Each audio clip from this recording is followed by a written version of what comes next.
ഭീകരതയാണ്. അവർ ഈ സ്പേസിന്റെ അടുത്ത് തന്നെ ഇതിന്റെ അടുത്ത് തന്നെ ഇതിന്റെ കവാടം. പക്ഷെ അവർ ഡാൻസ് മിസ് ചെയ്തില്ലേ? കണ്ടോട്ടെ, അതിനാണ് നമ്മളതൊക്കെ പറഞ്ഞത്. കാണണം, കേൾക്കണം, കേൾക്കാൻ വേണം, കാണാൻ വേണം.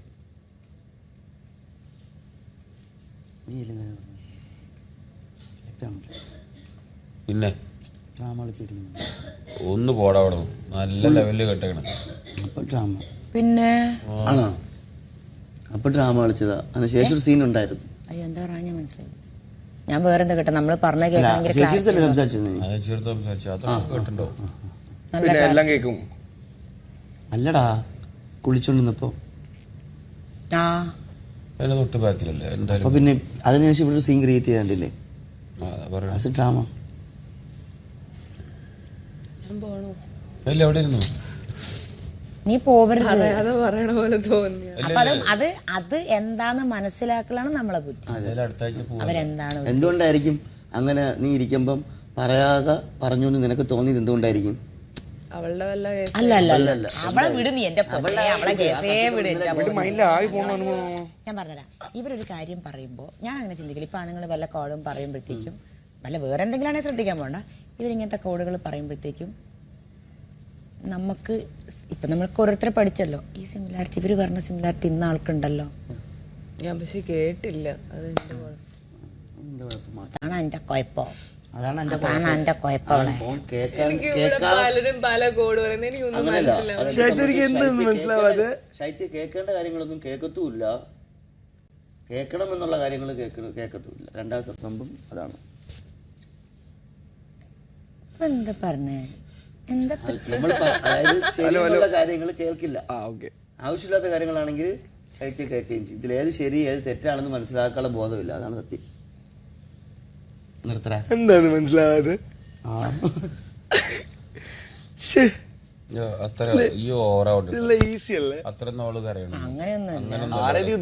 ഞാൻ കരയാറില്ല.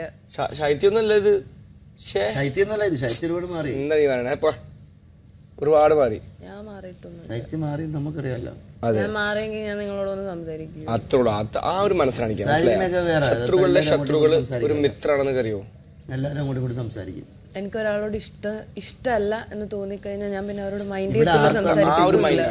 ഇവിടെ ആർക്കും അങ്ങോട്ടും ഇങ്ങോട്ടും ഇഷ്ടമാണ് ഇഷ്ടമല്ല എന്നുള്ളതൊന്നുമില്ല. അല്ല, ഞാൻ എന്റെ കാര്യം പറഞ്ഞ അങ്ങനെ ഉണ്ടെങ്കിൽ ഞാൻ നോക്കത്തും ഇല്ല, സംസാരിക്കും. എല്ലാരും ഇഷ്ടമാണ്. എല്ലാരും ഇഷ്ടമാണ് നിനക്ക്. ഇവിടെ ആരും ശത്രുവില്ല, സുഹൃത്തുക്കളെ ഇല്ല, ശത്രുക്കളില്ല. അങ്ങനെ ആയിരുന്നെങ്കിൽ ഞാൻ നിങ്ങളോട് ഡാൻസ് കൊള്ളാന്ന് ഞാൻ പറയാം. ഞാൻ ഓപ്പോസിറ്റ് നിൽക്കുമല്ലോ. അങ്ങനെയാണെങ്കിൽ ഞാനൊരു കാര്യം ചോദിച്ചു. നമ്മള് ഇപ്പൊ തെറ്റാണോ ശരിയാണോ പറഞ്ഞു തന്നെ. അതായത് ഇപ്പൊ ഞാൻ ഒരു കാര്യം ശൈത്യയോട് വളരെ പേഴ്സണലായിട്ട് മാറ്റിയെടുത്തിട്ട് നമ്മളൊരു ഇവിടെ വന്നതിന്റെ ഒരു ബന്ധം വെച്ചിട്ട് ഞാൻ പറയും, ശൈത്യ ഇങ്ങനെയാണ് കാര്യങ്ങൾ നമുക്ക് ചെയ്യേണ്ടത്, അല്ലെങ്കിൽ ഇങ്ങനെ ഈ രീതിക്ക് നമുക്കതൊന്ന് ഓപ്പറേറ്റ് ചെയ്താലോ എന്ന് പറയുന്ന കാര്യം അപ്പൊ സമ്മതിക്കുകയും ഓക്കെ എന്ന് പറയുകയും ചെയ്തിട്ട് അത് വേറൊരു സ്പേസിൽ പോയി പറയുന്നത് ശരിയാണ്? തെറ്റാ. ഓക്കെ, അത് കേട്ടാ മതി. ശൈത്യടുത്ത് ഞാൻ ആ വെളിയിലത്തെ ഗെയിം ഉണ്ടല്ലോ, ഫസ്റ്റ് ഗെയിം, എന്തുവാ ഗെയിമിന്റെ പേര്?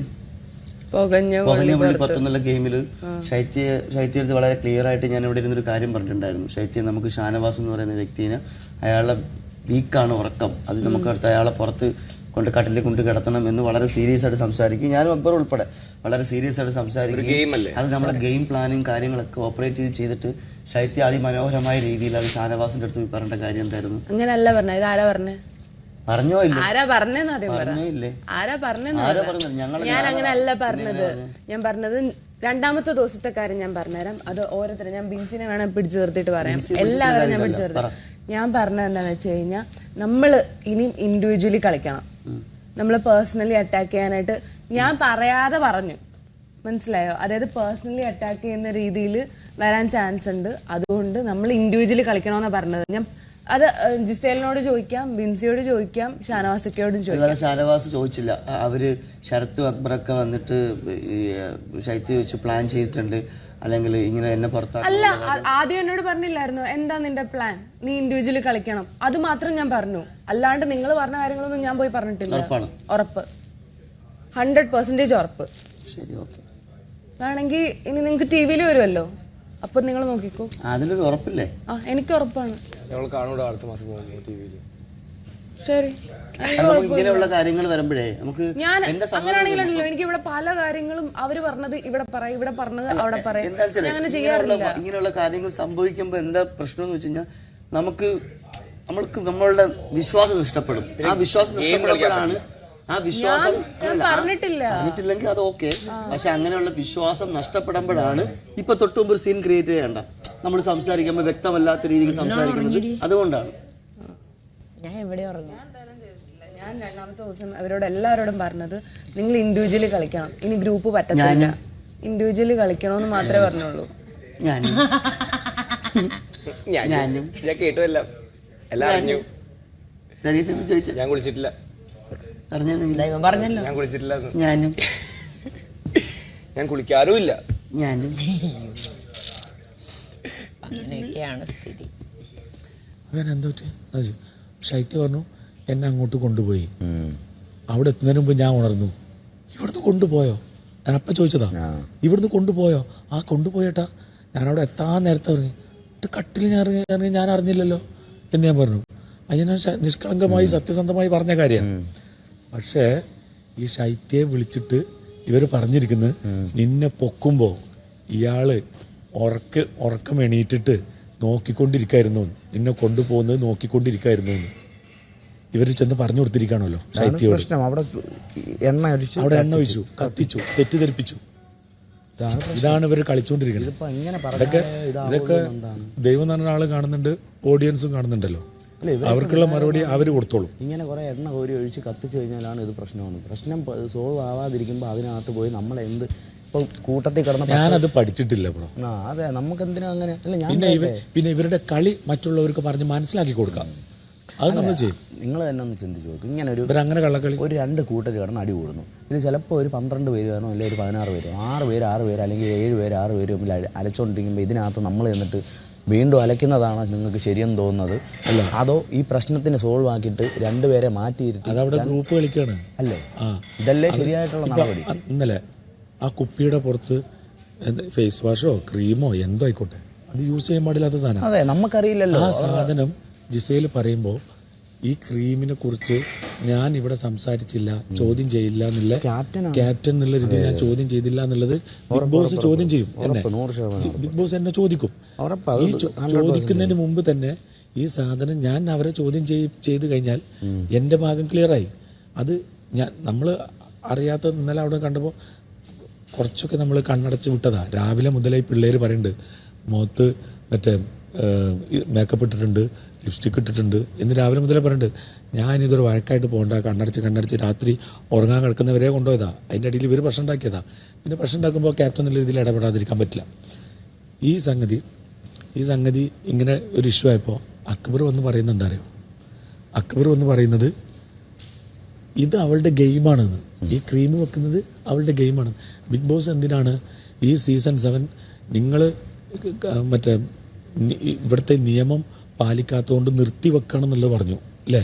പിന്നെ 2 ദിവസം മുമ്പോ ഇന്നലെയായിട്ട് ബിഗ് ബോസ് നിർത്തി വെക്കണം, ഈ സീസൺ 7 നിർത്തി വെക്കണം.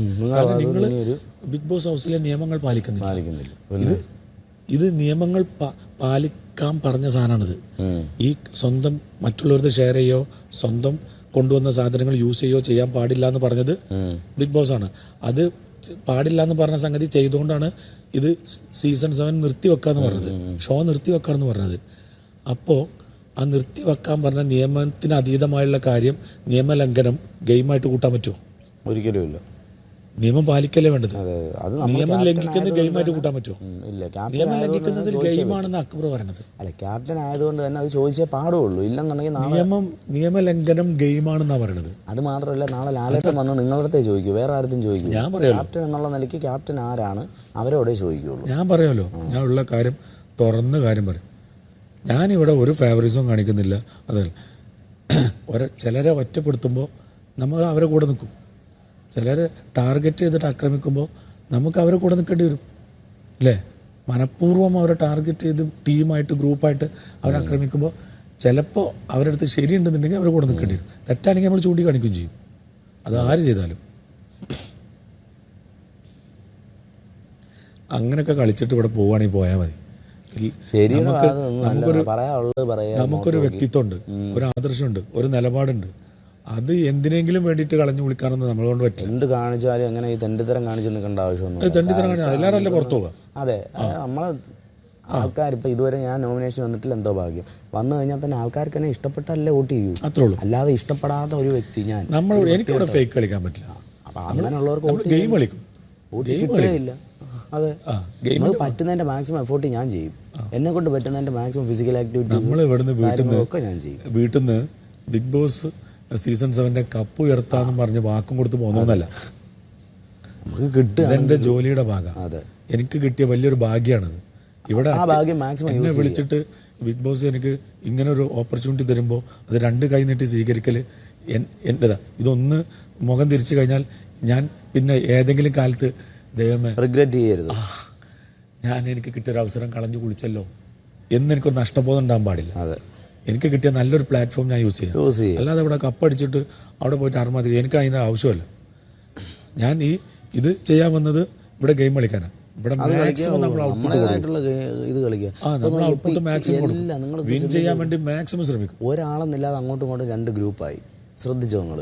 ഒറ്റടിക്കല്ലേ 7 പേരുടെ ഒരു മറ്റേ ഗ്രൂപ്പായി തിരിഞ്ഞ് ഇത് ഡാൻസ് കളിക്കുക എന്ന് പറഞ്ഞപ്പോഴേക്ക് ഒന്ന് സെലക്ട് ചെയ്യാൻ പോലും ആർക്കും സമയമില്ല.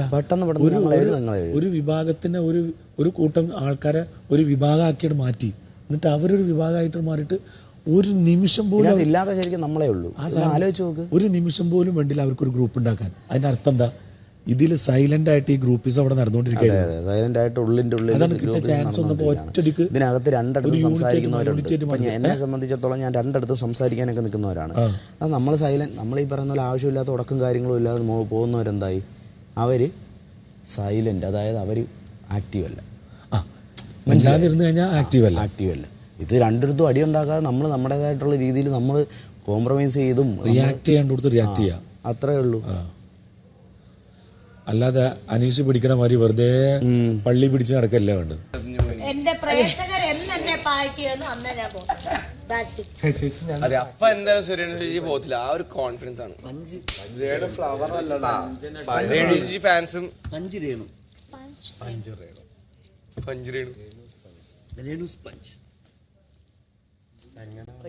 പഞ്ച് കിട്ടിയിരിക്കുക.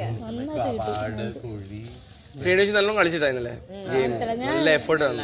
ഇനി അങ്ങനെയാണ് മുന്നോട്ട്, ജയിച്ചാലും തോറ്റാലും മുന്നോട്ട് തന്നെ.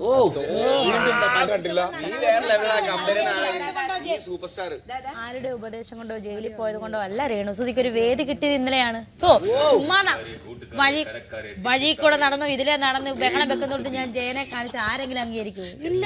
വട്ടാന്ന് പറഞ്ഞ മെന്റൽ ഹോസ്പിറ്റൽ കൊണ്ടുപോകും. വേദി ഇന്നലെ എനിക്ക് കിട്ടിയ മന്ത്രങ്ങളുമായി രേണുസുതി ചങ്ങനാശ്ശേരിയുടെ അഹങ്കാരമായ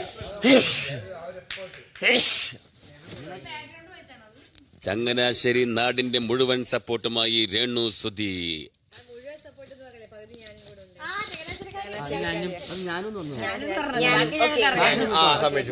ഞാനും എന്ന് പറഞ്ഞാൽ മതി. ചങ്ങനാശ്ശേരി അതല്ല, മറ്റേത് പറയാ, ബാക്കിയത് പറയാ. അല്ല സാറി ചേച്ചി, ഞാൻ ഈ ഹൗസിനകത്ത് ആരുടെ മുഖത്തും എന്തും തുറന്നു പറയുന്ന ഒരാളാ. അല്ല, അതിക്ക് പറഞ്ഞാൽ മതി. ഈ ഹൗസിനകത്ത് നമ്മള് ആരെ കണ്ടാലും നമ്മള് മുഖത്ത് നോക്കിയ കാര്യം പറയും. അല്ലാതെ നമ്മള് ബാക്കി കൂടെ കയറ്റി കുത്തണ പരിപാടി നമുക്കില്ല. ഡിപ്ലോമസി ഒന്നും നമ്മൾ കളിക്കാറില്ല. പിന്നെ ഇതെന്നാ ഗുളികയാന്ന് നോക്കിയാ പിന്നെ പെയിന്റ് ആണ്. ഇവിടെ ബാക്കിയുള്ള ഡിപ്ലോമസി വെച്ച് നോക്കുമ്പോ എന്റെ റാങ്കിങ് കുറവാണ്.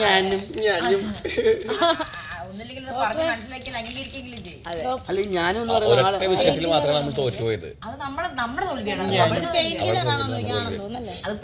അങ്ങനെ ആരാ പറയണ ഏറ്റവും കൂടുതൽ? ഞാനും എന്റെ ആളും. ഇത് അന്ന് തന്നെ സെയിം ആയിരുന്നേനെ. വേണ്ട ഇനി കുറച്ച് ദിവസം ഞാൻ സൈലന്റിന്റെ സൗണ്ട് തിരിച്ചു കിട്ടുന്ന വരെ ഞാൻ അവന് എന്ത് പറഞ്ഞാലും എനിക്ക് വൈ ആരെന്ത് പറയണം. ഈ ക്യാപ്റ്റൻസി കഴിഞ്ഞ് കഴിഞ്ഞാൽ ഒന്ന് ഫ്രീ ആയിട്ടിരിക്കണം. അതൊക്കെ എന്താടാ ജിസേൽ? പരിപ്പിന്റെ റൊട്ടി ഉണ്ടാക്കട്ടെ. എല്ലാവരോടും ഒരു സജഷൻ ചോദിച്ചേക്കട്ടെ, എൻ്റെ തീരുമാനം മാത്രം എടുക്കണ്ട. പലരും പലതും പറയും. അത്ര വിശപ്പില്ലെങ്കിൽ എന്തോ ആന വന്ന് തട്ടിയാലും ഞാൻ മാറില്ലെന്ന് പറഞ്ഞുകൊണ്ട് രേണുസുതി ആർജവമുള്ള ധൈര്യത്തോടെ മുന്നിലേക്ക് ആര് വന്ന് എന്തൊക്കെ പറഞ്ഞാലും ഏത് പേരിട്ട് വിളിച്ചാലും എന്തൊക്കെ പറഞ്ഞാലും അത് നടക്കില്ല. ഞാൻ വെച്ച കാൽ മുന്നോട്ട് തന്നെ എന്ന് പറഞ്ഞുകൊണ്ട് രേണുസുതി കളത്തിലിറങ്ങിയിരിക്കുകയാണ്. ചങ്ങനാശ്ശേരി മാത്രമല്ല, കേരളത്തിലുള്ള 3.5 കോടി ജനങ്ങളുടെ സപ്പോർട്ടും എനിക്കുണ്ടെന്ന് പറഞ്ഞുകൊണ്ട് രേണുസുതി ഞാനും അതിന്റെ ഇടയിൽ കൂടെ ടൈമിംഗ് തെറ്റിപ്പോയല്ലോ. ജസ്റ്റ് ഒരു ടൈമിംഗ്